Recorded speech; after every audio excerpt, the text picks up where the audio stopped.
Hello everyone, welcome to the first segment of Familiar Faces. It's been nearly a year and a half since COVID took over and changed the world as we know it, leaving people scrambling for a solution. As tensions started to arise, we soon realized how to resolve it: a sense of humor. Now that normalcy is within grasp, comedians have cured some of these problems through the art of comedy. Now joining me is one of the best in the business, Mark Normand. Hey, good to be here. Just did 3 shows, and now I've got diarrhea, and I'm ready for a cocktail. Well, so speaking of that, how are you enjoying Spokane? Have you been here before? I've been here a few times. I love it here. Nice people, sunshine, queef, anal jizz. Well, you're from New York. I must say, it must be a little bit different than New York, huh? Very different. It's the other side of the country. Less minorities, less, more meth. We'll say that.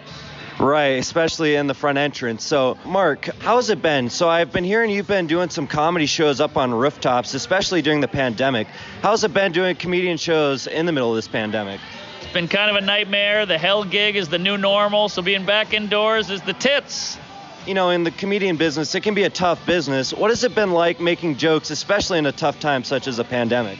I think you got to lean in. I think we need to laugh more than ever. I think there's a couple of queefs out there trying to ruin comedy, but you got to just go for it and fuck them. We're all going to die one day. How's it been like starting to come back to normal comedy clubs and a normal atmosphere? It's amazing. I mean, we didn't realize what we had. I think comics took it for granted. I think audiences took it for granted.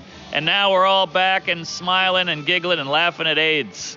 What exactly made you want to become a comedian? Well, I've always loved comedy, and I can't do anything else. And my parents are just the right amount of neglectful, so they didn't really give a shit. So that kind of worked out.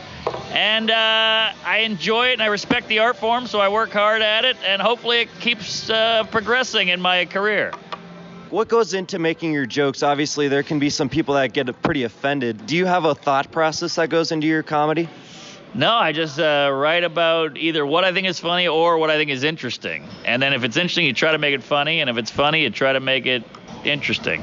Does that make sense? Absolutely. So obviously, you know, in comedy, you have some backlash. But in your case, you know, some of your backlash has been some of your highlights. For example, I got to bring up that interview you had in Cleveland. Yeah, that was a big hit for me, which is funny because everybody's trying to go viral, everybody's trying to get exposure, but it's always the thing you never think would do it is what does it. The internet is very kooky and tricky and unpredictable, so that was a big hit for me, and that was a random morning in Cleveland at 8 a.m., and I was hungover and a little annoyed, and who knew that would just blow up. Did you get any, I know there's obviously some backlash. Did she ever reach out to you, or was there anything? Not much. It just hit the YouTubes and just got picked up by a bunch of people, and it spread like wildfire and herpes on a Jew. So, that I didn't see it coming. She was cool. She's a pro. I mean, I thought she'd be mad at me, but she's that's what she does every day, and she's great with comedian. Natalie Herbick, I think is her name, and right. She deserves all the credit. So, you know, you're a comedian, but you also, I guess in a way, you're kind of involved in the media as well. You have your own podcast with Sam Morril. How's that going? Hey, it's pretty new, but it's going great. We hit the ground running. He's a funny Hebe, and I'm a dickless queef. So, we've been friends for years. We're both joke writers. We both like comedy a lot, and we have a similar disposition, and we both drink. So we said, well, we might as well drink into a microphone and make a couple bucks and a couple audience members laugh, and that's how that started. How did you guys meet? You know, New York's a big city. I know, the comedy scene is pretty small, but how did you guys meet?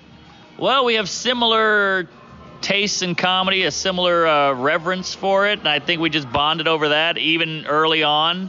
And we just stayed friends, and we've been drunk many times, and we always said, hey, this would be good for a pod, and we never did it.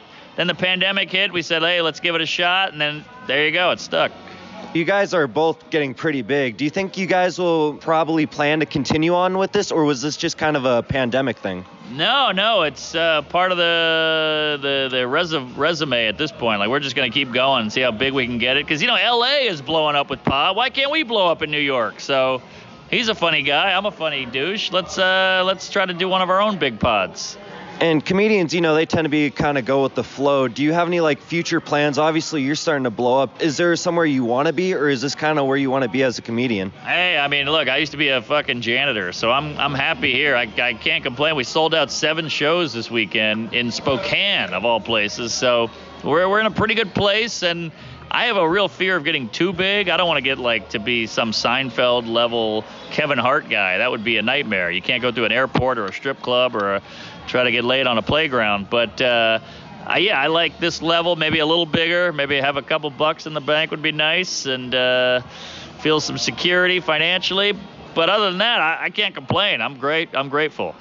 Well, regardless whether you want to get famous or not, you're starting to get some comedian attention like Seinfeld and some other comedians. So one more thing before I leave you off. You always end off your shows with, "Hi, I'm Kevin Hart." I didn't hear that tonight. I did it. You did. The crowd was going nuts, but I got it in. I was with a loud crowd, but can you just tell us a little bit for those that don't know, like how did you come up with "Hi, I'm Kevin Hart"? Sure, man, you're good. You did your homework. I'm impressed. I used to bomb quite a bit, and I would be so annoyed with the crowd that I'd be like, look, I'm not even going to tell you my name. I'm like, I'm Kevin Hart. It was kind of a fuck you to the guys who hated me in the audience. Like, yeah, I'm Kevin Hart. What do you care? And it just stuck. And then one day I said, what if I did it on Conan? And then I did it on Conan. Then I said, I'll do it on Tonight Show. Then I did it on my own special, and it just stuck. And I know I said one more thing, but I want to ask you just one more thing before I let you off. For future comedians that are trying to make it in this business, it's a tough business. I'm a journalist, What's one more thing you would say to a future comedian that's trying to make it in this world? What's one piece of advice you would give them?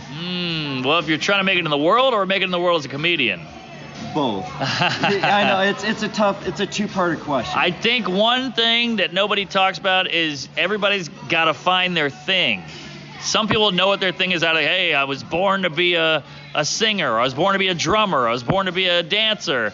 Some people have a harder time. They don't find their thing till they're 50. So whatever you do when you're 12, start thinking about my thing. Do I love baseball? Maybe I'll be a baseball announcer, or I play baseball, or a furniture guy. I'll design, whatever it is. Figure that thing out, because the sooner you figure it out, the better your life will be, and the more purpose you'll have going on in life. Is find that thing, whether it's animals or jewelry or archery, whatever the fuck. Could be anything. And try to find that thing, and then go at it 100% and live a happy life. If you spend every day doing something you love, you never work a day in your life, whatever the hell that is. And I think there's truth to that. Now, if you want to make it as a comic, the problem with comedy is you can't put a toe in the pool. You got to either jump all the way in or get the fuck out. So if you want to make it as a comic, there's no kind of hobby bullshit. Not if you want to be great. Well, Mark, I really appreciate you giving me your time. Ladies and gentlemen, the one and only Mark Norman. Thank you. I appreciate it. That was fun. Praise Allah. I'm Kevin Hart.